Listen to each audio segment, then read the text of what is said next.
Okay, any views expressed are the opinion of the guest. That's not a representation because the programming reflects that PoPolitickin with 4 eyes. It's really no competition. Suffocating with the dope, you know I be twisting. Real ninjas out in the field, now we cotton picking. Not to mention our intention to cover topics and many of the subjects. I got more lines than the deli at the Publix. With King Pharaoh, PoPolitickin, I'm pistol whipping. Rappers jeopardizing hip-hop position. My opposition, intuition, prediction like writers on The Simpsons. To witness the glimpses from higher up dimensions. My bitches be fighting gremlins like Phoebe Cates. Let me cook, stovetop oven, easy bakes. Hydroponic with them seaweed flakes. Yeah, these rappers started from the bottom, power bottom. TD Jakes, unfollowed. Talking about have you ever been swallowed? Regardless of race, color, or creed, you get Apollo'd. We PoPolitickin, ticking. We straight PoPolitickin, ticking. When it's a great show, you got to listen. Listen to that PoPolitickin, ticking. This for the PoPolitickin, ticking. We straight PoPolitickin, ticking. When it's a great show, you got to listen. Listen to that PoPolitickin, ticking.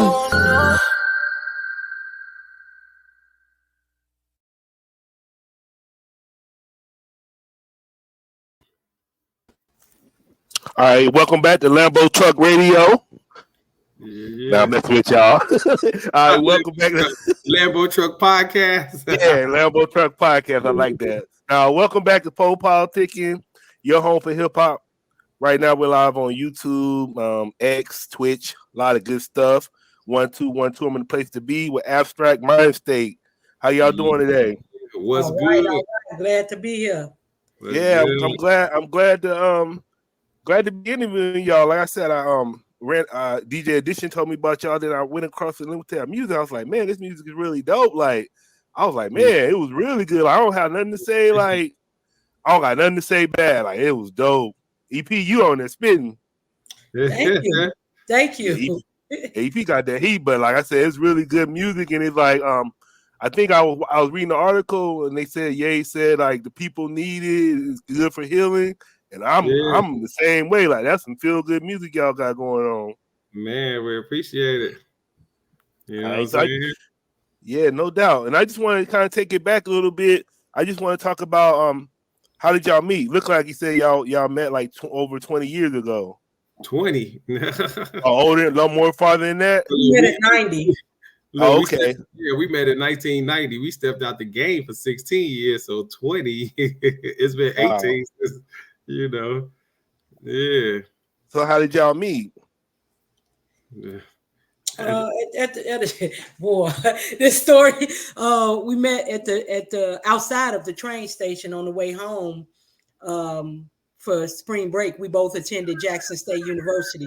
We didn't know each other here in Chicago. We met outside of the train station going home for spring break. Wait, wasn't it Christmas? I thought it was Christmas. You said spring break. Was it Christmas? Well, it was Christmas for break. Yeah, one of them breaks. One of them breaks. Look, we keep yeah. So how was Jackson State back then when y'all was going? The same way it is now. I love. Super live. It was just they having just as much fun now as we did back then. One thing I can say that they getting to enjoy more than us is the renovation. You know, they gotta definitely have an upgrade, but it's the same old fun we was having. They having right now. You know. And then since y'all are Jackson State alum, I want to ask y'all about the a lot of people was talking about the Prime effect. So how do y'all feel about Coach Prime coming there? Yeah. You know, staying for a couple years, leaving. What do y'all think about that? Well, you know, EP the sports person, but I'll just my answer is quick. I just say the effect he had was positive, and it was really it was really a vibe, I say, you know, because of the energy he brought, his presence of who he was and his legacy and all that. I just personally don't like the way he left. I mean, I understand him leaving.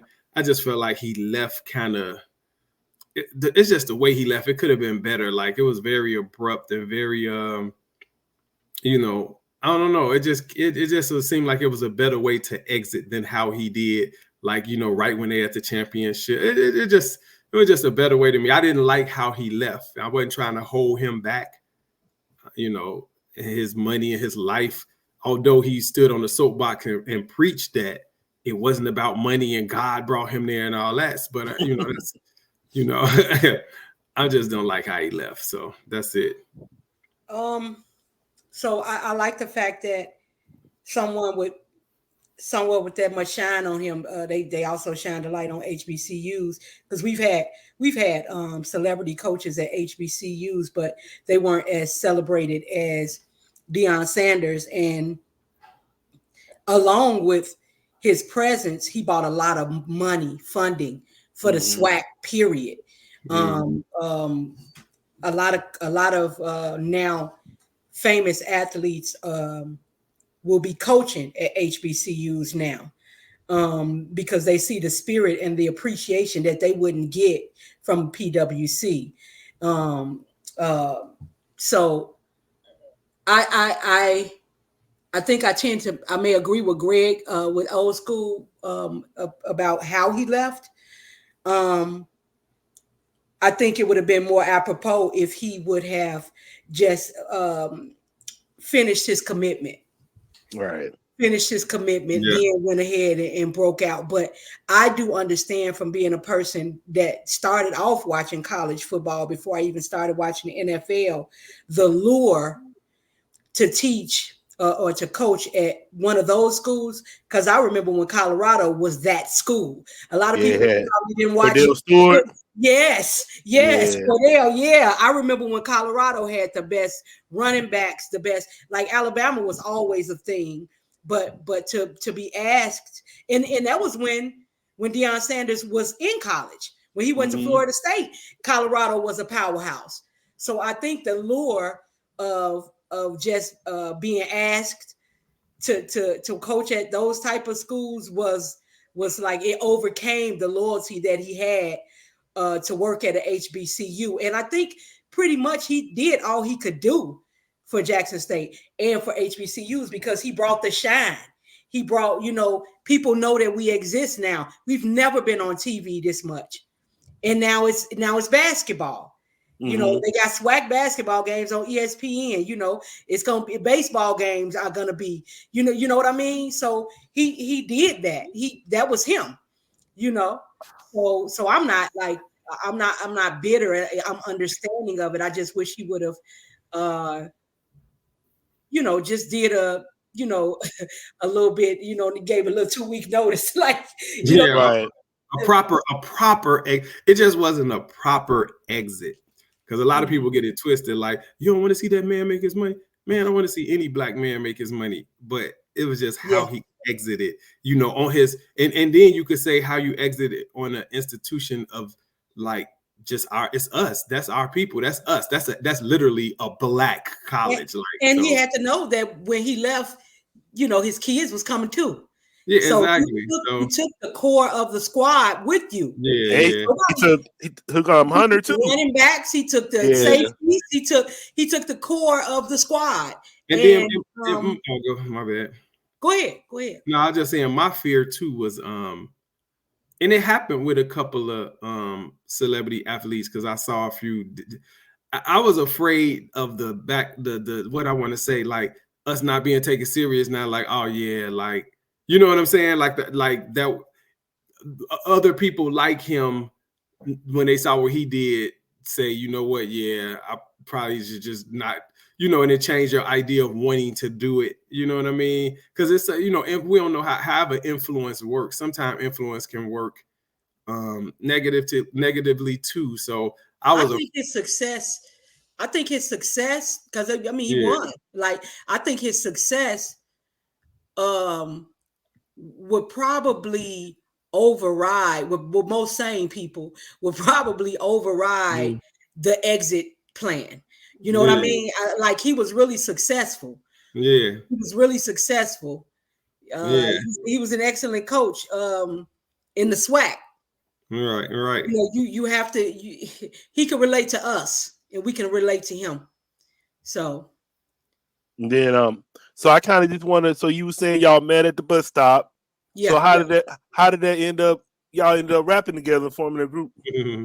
Well, yeah. So as we waited on the train, because back then Amtrak was like the key. That was like one of the top resources to go from Mississippi to Chicago. Is the ride that Amtrak, because it was such a smooth, easy, low expense way to get from school to home, and it was super fun. So while we were on that train was heading to Chicago. By the time it leveled, I can't say it leveled out, but you know how a plane does once it reaches this altitude. Now you can get up and move around. Same thing with the train. Once it gets going, it's a certain point they let you get up and move around. And once we was able to up and move around, the whole college way was to go to the bar car and just set it off. We playing cards, the talking, the jokes. And for us in that era, it was all about the music. So we freestyling and we kicking rhymes, and they cut the music on and I was the MC. So I started kicking rhymes, not even realizing that we didn't invite EP to hang out with us so she can share in our libations. And when we start, once we start drinking and it feeling good and laughing and camaraderie, and I started rapping, she jumped in behind me and started kicking a verse out of nowhere. I wasn't even expecting, nobody was expecting it. And after she rapped, the whole bar car kind of like went crazy to hear this female, sound like she did. Like if you listen to our songs, you're like, whoa, to this day, it's like, whoa, right. So, and that's how it was then. And I was like, whoa, man, wait a minute. What's going on? So now I'm questioning her. What's her name? Like, is she down with a crew? And I wanted to, I'm trying to figure that out because I'm like, you need to be down with my crew. And that's when she broke down and told me, nah, man, I'm kind of alone in this. I never even been in a real major studio or anything. I did a little demo. I got one song, but blah, blah, blah. And by the time we met, man, I had a whole, 6-7 song demo. I was already doing shows, and everything. So my whole thing when I met EP was to help her get where we were. I was part of I was supposed to be grooming her and putting her down with us and kind of like guiding her career, so to speak, but it turned into a partnership. it ended up being us in a group instead of me getting her ready for a solo career. And then I was reading they were saying y'all was the first male-female rap duo in hip-hop. Period. And then I was first I was like, you start looking. Yeah, I was like, nah. And then I started looking. I was like, yeah. I was like, everybody. Yeah. Yeah. So that's crazy when you think about it. Yeah. It's kind of weird. And I know what happened. It's so funny for us because the first thing you think, soon as you say, nah, what you mean y'all the first male-female duo? It was the Fugees. And then you'd be like, oh, wait a minute. No, that wasn't a duo. That was a trio. Right. And then you say, well, what about Diggable Planets? Okay, well, my bad. That was a trio too. Right. And then somebody always totally left and say something about like artists that made songs together. Well, what about Jay-Z and Foxy? That was only one song. Yeah. Like it was a song. They wasn't a group. It wasn't a duo. Like we are the only male-female duo. So it's we funny. the Wonder Twins. But I guess I just think I was like, damn, because I just look at hip hop copies a lot of R&B. So I was like, how they had Marvin Gaye and Tammy Terrell. So I was just thinking like, why nobody ever ran with that? Because they already had it in R&B. So I was like, why nobody else had it? But I was like, dang, I couldn't. Even today, I can't think of nobody. But you know what? Even they just came together for the album. You should have said somebody like Peaches and Herb or Ashford and Simpson or Captain and Tennille, Donnie and Marie. Like those are actual groups, but it never happened in hip hop. I think you know what it is, man. That's like I think that shit probably be on purpose, man. Just because just so they're not promoting like a black man and a black woman together. So I just think that shit might be on purpose when you think about it. I was like, man, why is that? That's like that'll be so easy to do. It never been done. Besides y'all. So I'm like, that's crazy. And you know what's dope? The space was left open because we did that, in the 90s, and then we walked away from it for 16 years. and came back and our space was still sitting there waiting for us. You know what I'm saying? Yeah, That's what I'm saying. That's why I kind of feel like it might be on purpose a little bit. Yeah, yeah. So I got to ask the $1 million question. What happened for the 16 years? Why y'all? What do y'all call that? Break or what do y'all call it? Why 16 years? Hiatus. Right. We just it was a mutual parting of ways because we had so many ups and downs, and more downs than ups as far as the group was concerned. And so Gree went to work with Kanye, and I went to work on getting my life straight. Yeah. I stepped behind the scenes of the music business, and she stepped behind the scenes of her own life that she kind of neglected because of the music. And I just got away from the hustle and bustle of trying to make it as an artist. And it became more fun and I guess fulfilling, helping other artists. And I was a part of a lot of successes. And it was just like I was just riding that out, you know. Yeah, I saw you. I saw you was on the Yeezus, the documentary. Yeah, Genius. We were both on Genius because there's a scene where Cootie, the one of the co-director and person who created the whole thing and owns all the footage, he was at our release party, Abstract Mindstate release party in the movie. But you see me all through the film because of the role I played, you know, in Kanye's life, you know. And so you also see a performance with us with Kanye. Oh yeah, yep. Yeah. They show a scene. Yep, they sure did. They show a scene of us. We brought him out as a special guest at this club we used to have called it was the New 50, I think it was called, because wasn't we had the 50-yard line and that was like the New 50. But yeah, man. So yeah, I was all over Genius. You know, I made it through all 3 episodes because it was hard for me not to be in it because again, I worked so close with that situation for so long that was just our life. For everybody else, it was a documentary and a film, but for me, it was just my life because you know nothing was scripted. Cootie was the genius who thought it was worth recording everything we were doing, you know, because one day it would mean something, and it did.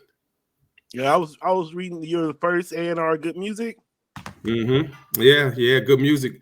As soon as he formed it, it was like he was trying to put the structure of put it together, and I saw my place because I was always helping. I was doing all the A&R, what an A&R does with him, you know, and I knew when he started the label, you know, that was one of the only. It's funny because I never really asked him for anything but that position. That was the one thing I actually said, hey, who's the A&R Good Music at the time?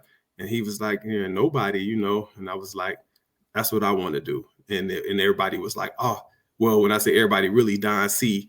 I felt like I slid him some money because Don was like, oh, that's a genius idea. That's great. Yes, perfect. Old School Ice Greeter, A&R. Yes, because everybody knew I knew how to take a record from start to finish, you know. Then I guess I want to ask you far as because it feel like to me it feel like they don't A&R like it kind of fading away like A&R and like so what's your definition of an A&R and what an A&R supposed to do? Yeah, well, what an A&R actually is one of the part of it is what I just said, a person that can kind of help an artist take a record from start to finish, but an A&R also is the liaison between the artist and the label because it's so many things that you don't want to bombard the artist with to stifle the creativity, and the A&R takes up slack because the A&R is actually a creative as well, unlike a manager who's strictly business and probably don't even know how to talk the language. A&R actually is a creative, and a lot of times a lot of A&Rs are artists or just some form of a creative themselves. So you have a lot to offer in terms of in terms of finishing a song, ideas, concepts, bringing in producers. A&R is the person that will bring, the pieces together, whether it's a producer, musicians, the things you need to complete the album. They should be able to turn to their A&R and say, hey, I need I need a guitar player. You don't even have to look. Your A&R got that. You know what I'm saying? And should have the relationships or the Rolodex to be able to make those calls and make it happen, like Johnny on the spot, so to speak. And hey, listen, let me interject. It ain't too many people you can say, give me, because listen, even today, Ye calls Greg and say, hey, give me a man, I need KRS-One number. And Greg just go through his phone and just sit like he got everybody over. That boy, he is the industry Rolodex, straight up. It's not a joke. Yeah, it's crazy. This is the problem I would say with music now, in my opinion, is the A&R role. You just said it. Them kind of playing out or slowly alleviating the A&R role, as well as artist development. Now, I think about those two roles. Artist development used to make sure that the artist was prepared for moments like we having with you right now. How to conduct yourself in interviews, how to carry themselves in public, how to, let's put it in current day, how to react or act on social media. That would be artist development. You will go through that in development.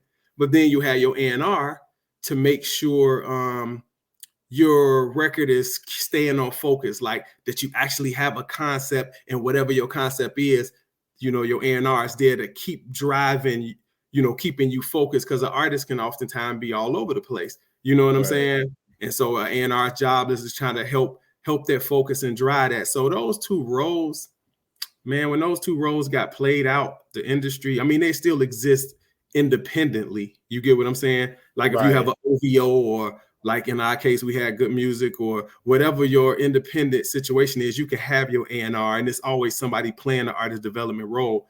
But when the major labels just took that job or those jobs away, the music got bad, because now you got artists that got potential or talent, but they making directionless, kind of like nonsense records. You know what I mean? And it's just taking forever. And they all sounding the same, because if it was some A&R and then some artist development, a lot of this stuff wouldn't sound the same. Right. Because they just alone, these artists just alone to say, oh, that's what's hot. I'm about to make a record just like that. And that's all of them are doing. So it all sounds the same now, And then I want to take us, like I remember back in, I want to say around 2020, Ye put out the tweet. He was talking about Yeezy Sound. He had y'all name on the roster. Take us back to that time. Did y'all already know about that? Yeah. Say it. EP say it. He had us at the top on the roster. Right. So did y'all already know about that, or was y'all surprised about it, or how did that go? No, we knew about that part because prior to that, he had persuaded us to come back, because we weren't thinking about rapping. We weren't thinking about forming a group. Like Greg had started living his life, doing everything at Yeezy, other than like he was everything. He did everything. And I, like I said earlier, I had went back to school and I started a whole nother profession. And so I get a call from old school one morning. I'm getting ready to go to work, and he tells me that Kanye want to put us back out. That's 16 years since we did even a mixtape, right? So took him about 28, 30 minutes to convince me that he was serious. It took Ye about 38, 40 minutes to convince Gree that he was serious. And so I got out to LA. That was like maybe a Monday or Tuesday. I got to LA maybe that Saturday, or was it Friday night or Saturday? One of those, something like that.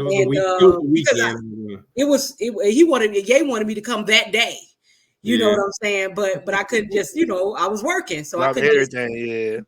Real life, right? Yeah, he was like right now, like So when I got out there, we went to the Energy Center and had a meeting with Kanye, and here we go.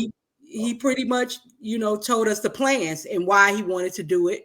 He's like, we pretty much are needed. That type of music that we do is needed at that time. It still is. That's prophetic. Right. He literally said our music was gonna heal people and save lives. He said we are the elders. We have to teach the kids, and y'all always been doing that. And it's time for like a group like y'all again, and I think they need to hear it. And you know, me and EP work with something. Being meaningful is something we can work with. You know what I'm saying? And you know, like she said, it was a little. I was a little apprehensive. She was a little apprehensive, but then when you think about it, when we really thought about it, it was like, what can we lose? The only thing we can do is gain. We were living our lives. It wasn't like we'll rap for food anymore. We were both comfortable. We were both achieved a certain level of success in what we were doing. So it was kind of like, you know what? It can't like hurt us. You know what I'm saying? Like it can't hurt us. It won't damage, you know, like marriages won't fall apart. We won't lose any houses or, you know what I mean? So we said, let's just see, you know, and Dream Still Inspired came out of that. You know, so 27 songs got recorded. Yeah, I'm gonna say. So how long have y'all known Ye? Because it sounded like he was a fan of y'all back in the day. That's why he wanted y'all to. Yeah, he was. Yeah, he was a big Abstract Mindstate. You know, like fan supporter or whatever. You know what I'm saying? Yeah, he's on a few of our other projects prior to him doing a project with us. Yeah. This was just the first time that he ever like did a whole project like on us. But our very first album, he produced a track on our first album. It actually wasn't for our first album. It's just that he was on the rise as a producer. The song he did, it was called Pain. It was for you remember that show, the HBO? I don't know it was an HBO show called Oz. Oh yeah, you remember Oz? That made me know I was gonna be a correction officer. And then I started watching that show, and I said, "Nah, I'm good." You should go work at Parchment. Yeah, I was like, "I'm good." I started watching that Oz. I was like, "It's going like this." EP said Parchment. I know about Parchment. Yep. Parchment. You was gonna catch an Adibisi at Parchment now. No, right? That shit was crazy. But we were supposed to do that song for Oz. It was called Pain, and it was about, you know, we came up with this story of being stuck in jail or whatever, like off a mistake. You know, I got stuck in jail off a mistake. And EP it was fun. I mean, no, that was Pain. That was 26 in California. That was that story. Yeah. But Pain was just like, it was for Oz. And bottom line is, some things happened without getting into the long story about Oz. Some things happened where Oz, I'll just say this, Oz initially, they created a soundtrack for Oz, and it initially was for unsigned independent artists. But then when the owner of the label found out how popular that TV show was, he didn't realize what he had in his hands with the TV show, asking them to put the soundtrack together. And major label artists on the West Coast start submitting music for free because the show was so popular, they just wanted to be a part of it. And of course, the money ruled. So when people like the Dog Pound and Snoop affiliates and, you know, all of these huge West Coast acts start giving them songs, the more and more the independent artists got kicked off, you know, and it became a major project. So with that being said, when we got our opportunity to have an album and we were supposed to be the biggest thing in Chicago, we was like, man, we didn't use that Kanye song. Let's put that song on our first album, which was called We Paid, Let Us In. So that's how he ended up on our first album. And then I was reading, it said you had like, well, he said he made 300 beats, but he gave you like 100 beats. Yeah. Wow. We chose. He let us choose from 100. How many did y'all have to listen to? 100. Y'all listen to every one of them? Yeah, we listened to every one of them. Every song. Notes. Yeah. I actually had to listen to 300 because in my position before those beats were a part of our album, I was there for him when he was making them. You know, when we was out in Wyoming when he first was making it goes even farther. I went record shopping with him to pick out the records he sampled that became what's famously known now as the Wyoming Sessions, with the Tiana record, the Pusha record, all of those EPs, those 7-song EPs we put out week after week, Kids See Ghosts, all that stuff. The Nas album too? Yeah, the Nas. I got it right here, the Nas album. We were supposed to have been the 6th album, wasn't it? 5 albums? Yeah, it was 5 weeks, 5 albums in 5 weeks. We were supposed to be, Abstract was supposed to have been the surprise 6th album. We didn't want that, and we glad it didn't happen because we were the only ones out of that group that was kind of like the wild card. Nobody, we felt like you couldn't put us out like that because we're not Pusher, we're not Tiana. We didn't have all the exposure that Cudi had, and definitely not Ye, you know. So we knew we couldn't come out like that. So when it didn't work out with us being the 6th album, we was happy with that because we knew we needed a real rollout. You know what I'm saying? To explain who we were. Yeah, I was gonna ask you. So, what exactly? Because I was just trying to understand what Yeezy Sound was, because it said y'all was the only ones released. Yeah, like only ones that released the project off Yeezy Sound. So, what exactly was Yeezy Sound, or the intention of Yeezy Sound? It was a platform. The actual term Yeezy Sound came from a guy named Noah Goldstein, who was one of Kanye's. What I would say was one of his best engineers, because he was one of the first time. And I've known all of Kanye engineers, and he was the one that kind of locked in with him so crazy that he just used to know what he wanted before he even said it. But Noah came up with that idea because at the time when we were at the Energy Center, everything was revolving around sound. Ye was into speakers, and he wanted to create a platform for music, kind of like a title. You know, everything was around sound. So Noah came up with this idea of Yeezy Sound because he had Yeezy. So it was like Yeezy Sound. He was like, that can be the label. That can be everything related to sound. Like it can be the label. It can be a streaming service. It can be, you know. Speakers. It was just a platform. Yeezy Sound was related to audio. You know what I mean? So the label side of this whole Yeezy Sound, we wasn't the only artist. If you look at that roster, you know, that roster had us, Tony Williams. He was bringing the Clips back together, you know, as a group. And it was also North was a part of that. You know, so I saw Shot of Prince. Yeah, inside How to Prince. So that was the roster.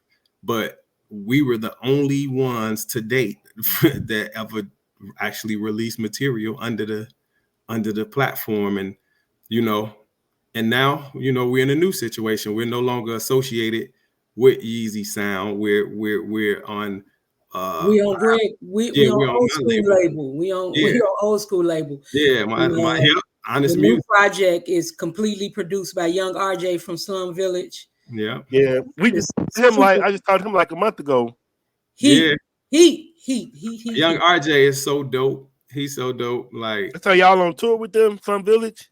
Yeah. It starts actually the first date is April 4th. Yeah, April 4th. This will be our first. This not our first. This won't be our first run with them. We did this will be our first European. It'll be our first European tour. We did what was it, EP? West Coast. West Coast. We did the West Coast. We did a West Coast run with them, and I think that I'll just say that was definitely influential in us ending up on this European tour, because my understanding from their team is we did a good job. We was talking about sound, so I just want you to talk about Abstract Mindstate sound. Like, what are y'all trying to put across in your music? The same thing that we've always done. Lyrics. So we're not one of those groups where the beats beat the lyrics or the lyrics beat the beats.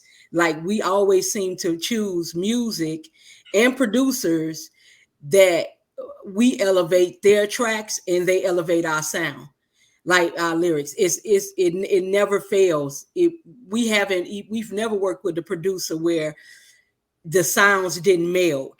I don't know what that's about, but like this new project, and honestly, I didn't think after all of those years coming back together, the songs kept getting better and better and better. So Ye kept giving us more and more beats. He we already had the beats, but he kept saying, do another song, do another song, do another song, because they kept getting better and better. And I honestly didn't think that a project that we did after Dreams Still Inspire would be better, but it is. It is. It's better than Dreams Still Inspire, and it's more hip hop. It's more, boom bap. The tracks are. We even more laser focused on our topics. Like it's a vibe. It's a vibe. It's different.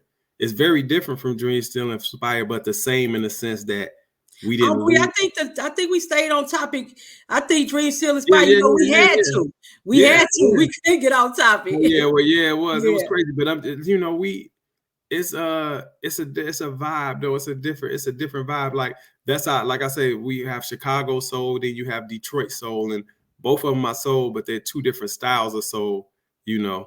And I'll go deeper than that. I'll say that Dreams Still Inspire. We was kind of proving to ourselves that we could still do it. Yeah, like because we didn't know. Yeah, that's true.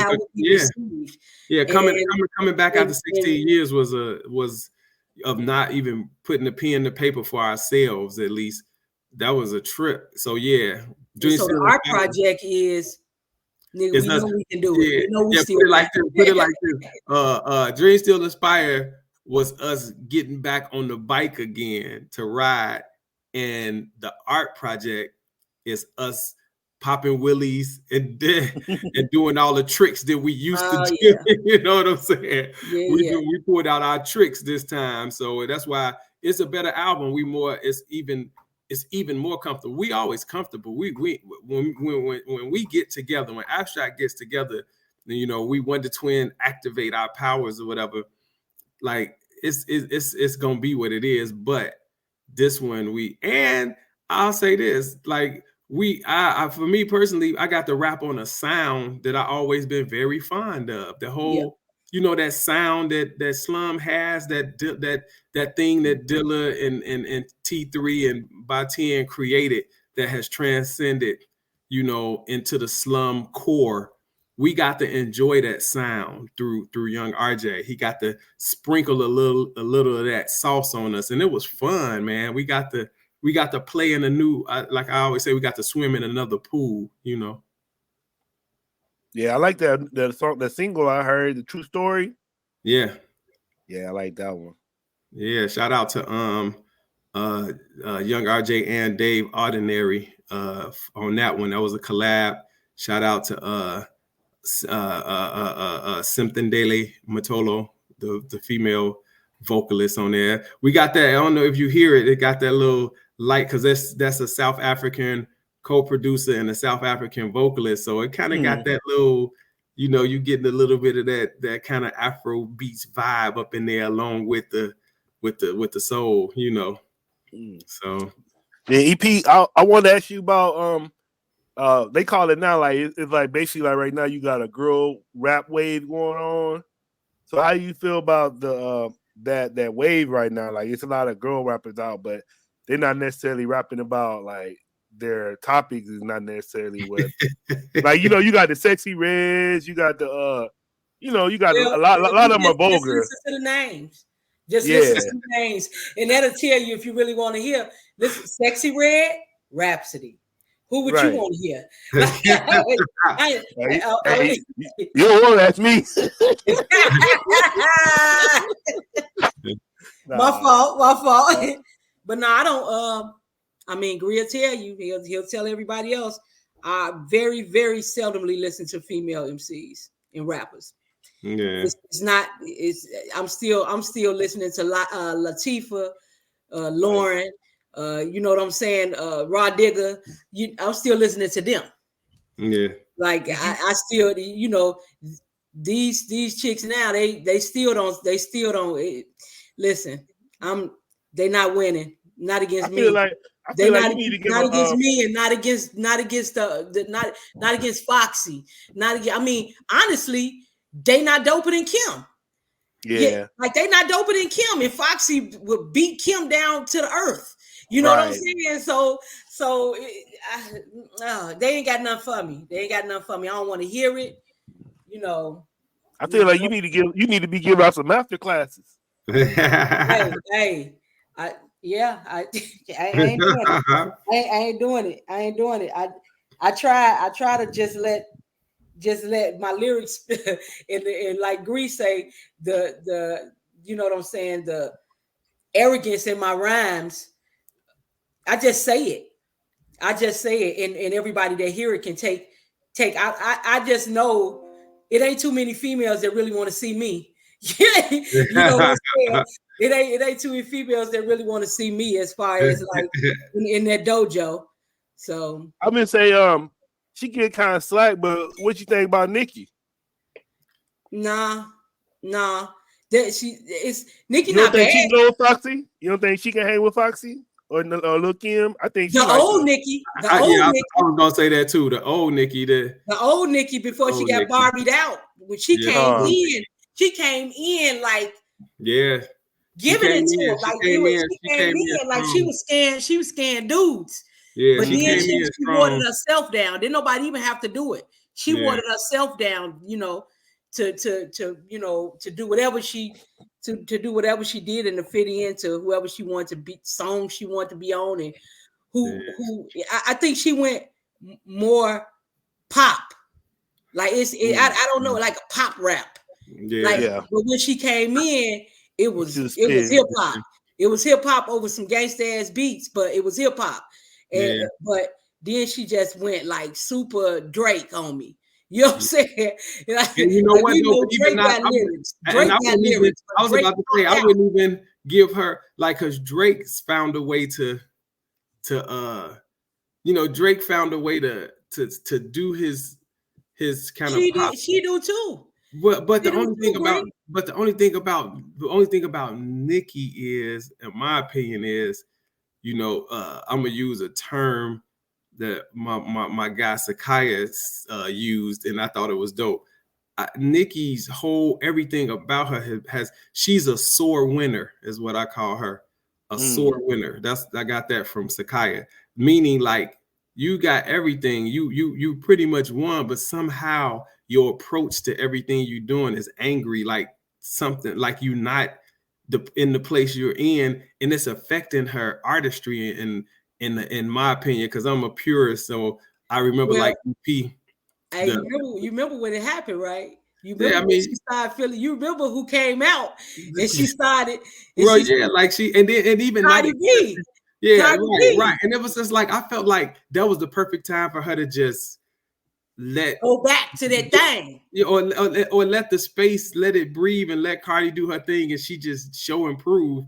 But it just became a cat fight, and it started changing the focus. And Nikki had it, and somewhere in there, like I don't know, like EP said, it became more about she stumbled upon that whatever that, I can't even remember it now, that first pop record on the first album. That was her exercising her creativity, and when she ended up getting a hit out of it, she almost didn't leave that space. She kept doing it. And the supporters like us who like the lyrical her, that was really, she didn't give it to her. And like I say, Drake still give it to us. Drake still gives us what, if we complain, like Drake, I like what he did this last time. He put out that record that I didn't care for at all. And then he realized Drake's smart. He realized the audience or his fan base or core fan base was like, man, what's up? You done hit us back to back with these, like, lullabies. Yeah, you know what I'm saying? But then he went and did the Scary Hours joint. And I love that Scary Hours EP because he was just barring out lyric. He was talking. Drake knows how to talk his talk really good. And he's, and that's what I don't know. So that's Nikki. I'm not. I will say this. I go back to your original question. Like, I love the fact that females are getting to shine now. I love it. I love it because that means I will, and that means my group will. So it's due. It's due because honestly, there's never been an era like this. Yeah, there's never been an era like this. Like you had Warren, you a couple of them sprinkled out, over a period of time, but like all at once when like it's so many coming from It hasn't happened. It hasn't Yeah. happened. But I remember hearing Lesto growing up. So shit, it was there. Mhm. But I would say, did y'all have any memories of Boss?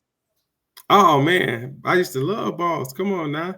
Like I had that album, you know. I wasn't a real fan, but Gree was. Yeah, I was rocking with Boss. You know, everybody was on that record too. Like you remember all the interludes and skits was like all the Def Jam cats or whatever, like Sticky, like Onyx was on there. You know, she had AMG was on there. She just had a bunch of those. They put a supporting cast around her of a bunch of hot people too. So yeah, Boss was dope, man. Rest in peace to Boss. Like she put together a good record, you know.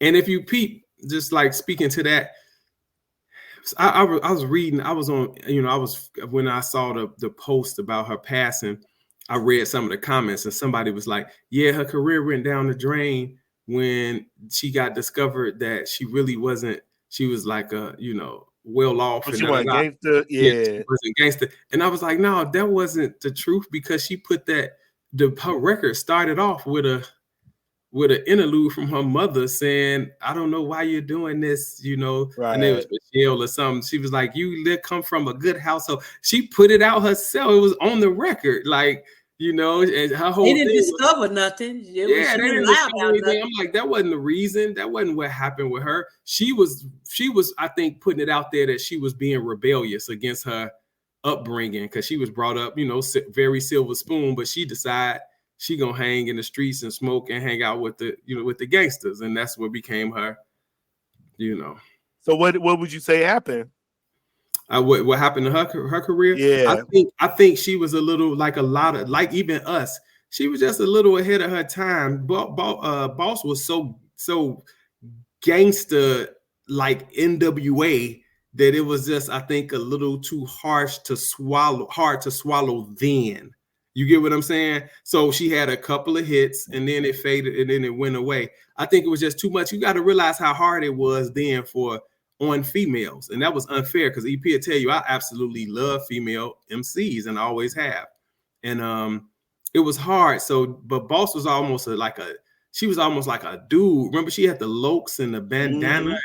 She rapped with a gun in her hand and all, you know what I'm saying? Like it was just, I just think it was a little too much for whatever was trying to be her fan base, but she could rap though. She actually could rap, you know? So then what y'all think about the, I'm gonna ask y'all what y'all think about the Vultures. I know Vultures 2 about to come out, but did y'all listen to Vultures 1? Mm-mm. Oh, you ain't listen to it yet? Nah, you know, our stuff sounds strange, but every time we working, he seemed to be working. So, you know, I block all that out and just been focusing on our stuff. I haven't even, you know what I mean? We got so much going on right now with the new record and the tour that's coming and all of the business that's going on around that. And like EP just told you, she don't even, you know, if it's not us working, she don't really even be immersing herself in like all the hip hop, whatever that's going on. And me, it's too much going on with us because I handle a lot of the business for us. Handle all of the business. Yeah, so you know, I haven't. I see clips just like everybody else that's going across Instagram, but I don't have time to really, you know what I mean? We don't have time to really get into that. It's like it's abstract mind state, you know. So what do y'all think about just far as like you said, y'all started in the early 90s to now. So just what do you think about just like I guess far as the rise and journey to hip hop since y'all been in the game? Wanted to go back to 90s hip hop. For real? Really bad. I think, and I say this to myself, I hardly ever say it to anybody else. But I remember when gangster rap was like all the rave, reality, gangster rap, whatever moniker you use. And how that meant something for those times, right? That was because a lot of people that didn't rhyme like that also lived like that, right? Like even though, you know, I didn't rhyme like that, but I grew up like that. Like, I sprinkle a little bit here and there, but the base of my rhymes was just lyrics. It wasn't really talking about, my family and what we've been through and what we continue to go through and all of that different stuff. But now, I guess with maturity, you just started realizing that type of music was needed back then to do what it did, like bring attention to certain things, right? But now it's like we don't need it no more. You understand what I mean when I say we don't need it no more? It was a tool back then. It was a tool for change. Like gangster rap, like that movie that ended up the Compton Boys in the Hood, whatever the name of it. Yeah, Compton. It was true. Like they needed. We saw why they made Fuck the Police. Right. Like we saw why they made all of the songs that they did. They lived that, but they lived that so they kids didn't have to. And I know that's the biggest fucking cliche that people have ever. Well, I do this so you won't have to. That's true. So now, fast forward to 2024, your mama is a nurse at Rush Hospital. Why are you shooting up Inglewood? You didn't have to do it. You don't have to be that because dues have been paid for you prior, so you wouldn't have to. I won't even say that this is even akin to the gangster rap of the 90s. This is not akin to it. This is self-destruction. In its purest form. That's what this is, because the gangster rap back then was calling attention for change. It was calling attention to shit for change. This right here serves no purpose but this right here is death and destruction. It's not. That's all it is. It's dark. It's death. It's triple death, death and destruction. Yeah.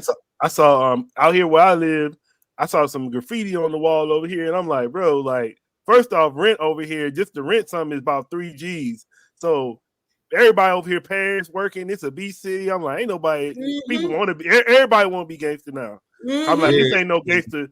Like, I know where the hood at, and this is far from the hood. You know what happened? I'll say this.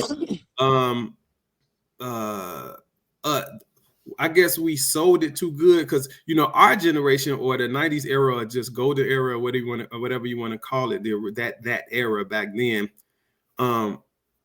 did such a good job telling the stories and painting the pictures because they were great lyricists. So the stories were told so well that the folklore or the tales of it all went on for generations, almost like the tales that we heard as African people or whatever, and they thought it was real. So somewhere in this generation or the last handful of years, they really are doing this stuff. And we already know back then it was all just a movie, kind of like like Hollywood directors. Wasn't nobody, man, Onyx wasn't actually 100 deep in the street throwing their guns in the air. But that's what they said in the video, so throw your guns in the air. And they wasn't really doing that because guess what? You couldn't even have a successful career if you did that because you would end up in jail. So they did shoot up that Source Awards though. No. But I'm saying this though. This is the reality of all of that. It's always the people who talk about it actually either lived it. Like, for example, look at like 50 Cent. He actually was in the streets. Yeah. He actually was getting down like that. He got shot 9 times. But what is he doing right now? He just keep doing everything. Entrepreneur. He changed his life back then. Exactly. He stopped doing it back then. And that's what I'm still saying. Rapping about it, but he stopped doing it. Right. And that's what I'm saying. The difference between what the kids doing now, the EP was talking about with the death and destruction, 50 Cent talking about it because he lived it. These kids, they just skipping, they going right through it, and they getting in and they killing each other, and it's no, like I said, it's no, like EP just said a great thing when she said, it was fighting for change then. Now it's like just death and destruction because NWA and Public Enemy always were the same group in my eyes. You know what I'm saying? Just one from the West Coast, one from the East Coast. Yeah, they're the same group. It sounds funny until you really think about it. NWA was Public Enemy. They was just Malcolm versus Martin. You know what I'm saying? One of them was By Any Means Necessary. The other one was trying to like band everybody together. You know, who was that? Who By Any Means Necessary? NWA. NWA. Yeah, they was like, if we got to get the rifles, let's do it and get what we, you know, and you know, Public Enemy was like, come on, like we got to fight the power, we got to band together and da da da, you know. NWA was like, I don't care, we got to get the guns and shoot. We want our freedom. What Pac said, we riot, not rally. Right. You know, West Coast riot, East Coast rally. right. He said it. Now I was noticing something yesterday because I went to one of my homies' house and he had on some Guru and some Grand Puba, and I was like, damn, this is kind of hitting me the same way. Like, you know how your grandparents used to listen to like Frankie Beverly and Mays, OJ. Right. That's how that music hit me now. So I was like, oh, but I was like, dang, I don't be wanting to feel like that, but I was like, this music ain't giving me the same feeling as that music. But they always be like, oh, you just get old. But no, it's true. No, you know what? It's true all the way down to the frequencies. The frequencies, the music frequency. Prince was really good at that. He understood frequencies. Man, the frequencies changed in the music. The lower vibrational frequencies excites different parts of our body, and those lower frequencies ignites lower self. So all of the dark, demonistic, all that stuff, when those dark chords, think about all that, the trap and all of that, it's those dark melodies and chords. Long, bassed out. Man, and it's exciting. It's exciting something within you that's like in a darker space and then you go listen to, like you said, the Grand Poobahs and all of that. Man, all of that stuff made you feel so good and hopeful and, you know, charismatic and excited and happy. You know, it's definitely real. And it's real, you know. It's working. We always, you would listen to, if you listen to a whole album, you would hear me and EP talking about living life and life this, life. Because it's about living. We want to live and life is about living. We don't want, I would say I don't want to die. I don't want to get shot and killed. I want to live. You know what I'm saying? Like, and I want to live and travel and see the world. So we talk about it in our rhymes. You know what I'm saying? Yeah, I think I was telling some dudes the same thing. I was saying like, I would say the same thing about y'all. Like, I would say y'all make like that chakra music. Like when I listen to it, it feels good. Oh, I like that. That's a bar. I'm keeping that. Yeah, that is. I like that. Keeping that chakra music. Chakra music. Yeah, you can feel it though. You feel it all in here. You like, yeah, that shit feel good. Like the beat. I'm writing that down now. I'm writing that down. That's good. Chakra music. We received that. It's a whole song, yeah. Yeah. I created a genre called adult contemporary hip hop. Yeah. And, you know, and that's just the space, and it's not about any age or anything like that. It's just about the sound and just saying it, you know, encompasses the traditional aesthetics of hip hop, which is just the boom bap, the lyrical, you know, cadences and all of that stuff. And that's what that chakra rap is, like just the stuff that get in your chakras and make you, you know what I mean? Like, so yeah. And I was gonna ask y'all, so are y'all like, I know y'all took the 16-year hiatus. Are y'all locked in now for 16 years, or what's the the future hold for y'all? Ain't gonna be no 16. We just having fun, man. We just having fun, you know. But why not? Why can't be another 16? Put it like this: the way we try to do it now is in a way that can set us up, where we won't even have to do 16 more years of it. It'll be just, I mean, you know, if for some reason 16 years from now we still want to do music and we're capable, that's cool. But you know, we just want to you know, enjoy what we're doing and take it day by day, I guess, you know. You know how old we'll be in 16 years. I guess my whole thing is too, like, I know they always talk about age in hip hop, but everybody getting older. Shit, it ain't just you. If the fans getting older, so it's like, does age really matter when everybody getting older together? No. Age doesn't matter. It's just about your will. Yeah, Right. age don't matter. When I'm 68 years old, I don't want to be running across no stage.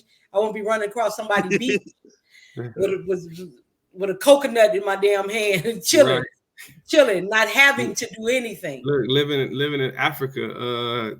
Yeah. You know what I'm saying? Yeah, my dual citizenship. Do y'all think hip hop is gonna stay alive? Oh yeah, hip hop is back now.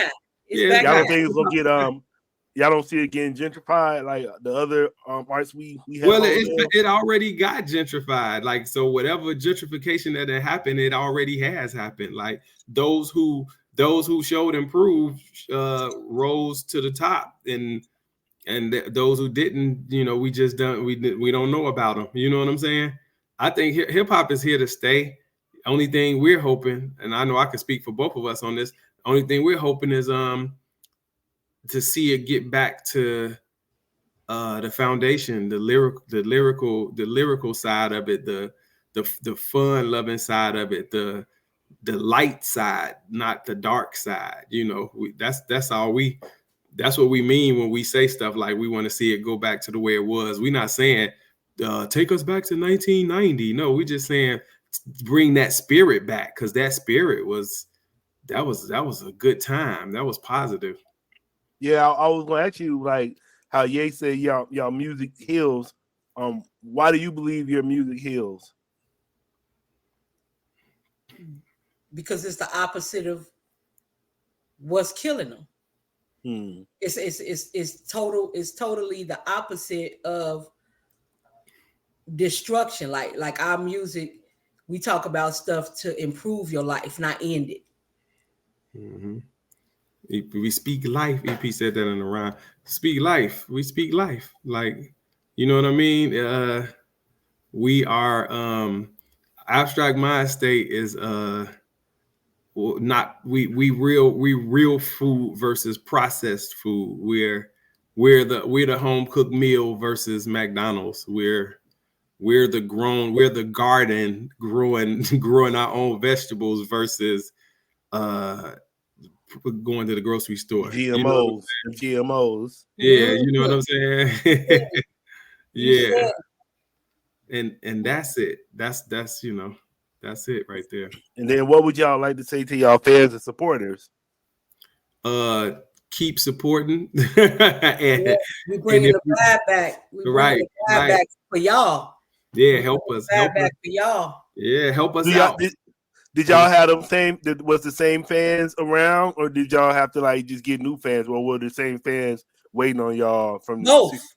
Yeah, both. Both. Yeah, there you go. Both EP. We got old fans and new fans, and surprisingly, 80% of our new fans are young fans. Yeah, they are. Listen to that bullshit. Yeah, they're young. But they've been needing something different. Yep. They don't want to die either.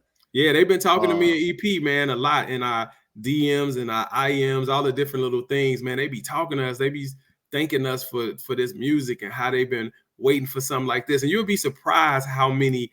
AP said something in the other interview, something to the effect of if they're not exposed to it, how can they gravitate towards it? So you know what I'm saying? What I hope our fans do is help expose us more so we can be the option. Like EP said, we can offer, you know, some diversity. You know what I'm saying? Because it's a lot of same old right now, unfortunately, in the rap arena. You know. All right. You know, yeah, I want to say thank you for coming through Politickin with me. Yeah, for sure. Hey, let me ask you a question. Because you know we come from Chicago and you know do or die made Po pimping, but what's PoPolitickin? Oh, I actually had I just interviewed AK like a couple weeks ago. Oh, okay. Yeah, I'm locked in. But Po, my name is Chris Porter. So Po. Oh, there it is. See, I didn't see. Now, if I didn't Politickin just then, we wouldn't know. Yeah, then we politicking. So okay, there you go. I like it. All right. I like it. See how that made sense? That's Abstract Mindstate. It made sense. How long you been doing this? Man, I've been doing this since 2008. Okay. You're welcome, Kimmy Coop. Yeah, I've been doing this since since 2008. So I interviewed a lot of my favorite interview so far I had was Jay Prince. Jay Prince, my homie. I had him on the show like twice already. So that's yeah. He just bought a 2,000 acre jungle. Oh wow. He already had an island. Oh, wow. So Jay Prince going crazy right now. Shout out to Jay Prince. Because he know we gotta leave this place. Yeah, he gotta get up out of here. We gotta get up out of this. This boy about to implode. The US is we gonna leave. We gonna leave it to them ops. We gonna let them have this. We built it, but we gonna let them have this. We gonna let them have it. We gonna go. we gonna get back to the land. We gonna get back to the land. The land want us back. We gonna get back to the land. They can have this. I'm at it. I'm out of this bitch. I'm gonna give them 5 years. I'm giving 5 years, if that much. Don't let me hit the number. Hell, it's gonna be 3 months. Look, Abstract Mindstate supporters. You know what I'm saying? I was just gonna say I really appreciate talking to y'all too, man. I really appreciate it. I really enjoy y'all music, and it was good to hear about y'all, learn about y'all. Appreciate you. Thank you. Catch us. Look, whoever listening worldwide, please catch us out on the Fun Since 92 tour with Slum Village, you know. Yep, first date, April 4th, Bologna, Italy.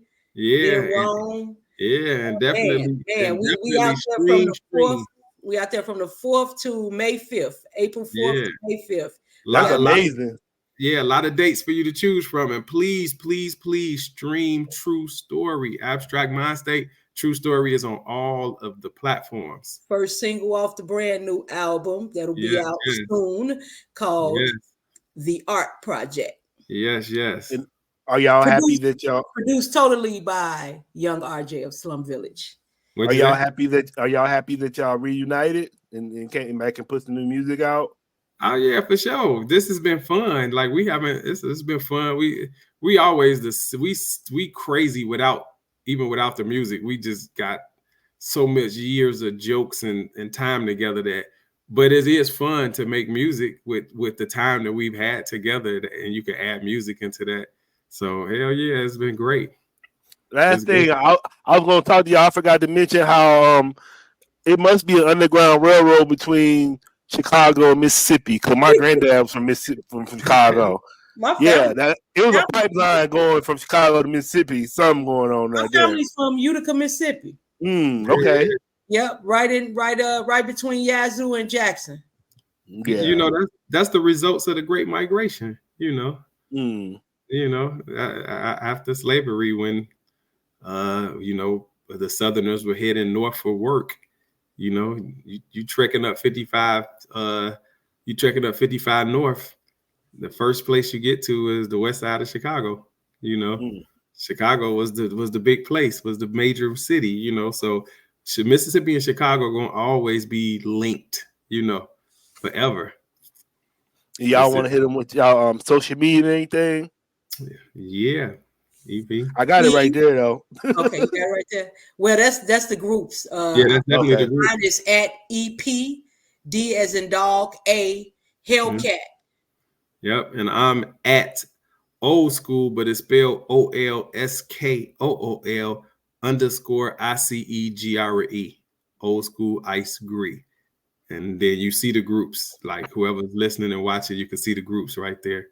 Yeah, I guess because somebody gonna be like, man, why you didn't ask them? So I gotta ask y'all how y'all came up with y'all names. Matter of fact, some people might just be listening. So at Abstract Mindstate, how about that? How did y'all come up with y'all names? It was a change. My original name was Ebony Portress. Yeah. Okay. And you talking about the group or our names? Both, all three. Okay. The group, yeah. Well, the group, we went through a change. You know, we used to be a group called Mad Skills, and obviously, if you know about the rapper Mad Skills, that was one of the reasons we had to change our name. We feel like we had it before him, but he blew up and got a deal, so we had to change our name. But anyway, it was just a change in everything about us at the time, and we felt like our music was moving into a new space, and we felt like our mind state was just on something abstract. You know, it's a story too how we ended up with the actual name Abstract and Mindstate, but we was on a different page. We had moved to a different page from transitioning from Mad Skills to Abstract. And Old School Ice Gree, always been Ice Gree. That's been my rap name since I started. But the old school came in college. I became old school Ice Gree in college. But it was just to pay respect to the foundation, the forefathers who did it before me, because at one time old school was looked at as a sign of disrespect, and I just embraced it as a term of endearment to pay homage to the people who did it before us. And I added old school to Ice Gree, so that's how mine happened. Ebony, where the Hellcat come from? Shit. I don't know. I don't even know. I don't even know when it was added. Honestly, I don't. I remember when you added it, because I think when you put it in a rhyme and you start using it, because in the Stu Pastor wave you say EP's a Hellcat, funky like, and you start using it. You start saying that, like, you used it. You used it. I remember using it. I didn't remember calling myself that after that. I don't know. Yeah. And I was saying, and I was thinking about the Coop, but then the Coop, they saying that was a band too. But I was trying to think, I was like, well, the Coop might have been a duo, but they weren't a duo either. You remember the Coop? The Coop. Yeah. Yeah, you don't pronounce the P. It's the Coop. Oh.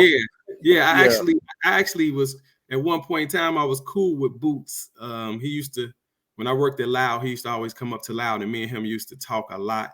But the Cool, no, that was still two guys and a girl DJ. They were a male, a two-guy duo. They just had a female DJ Pam.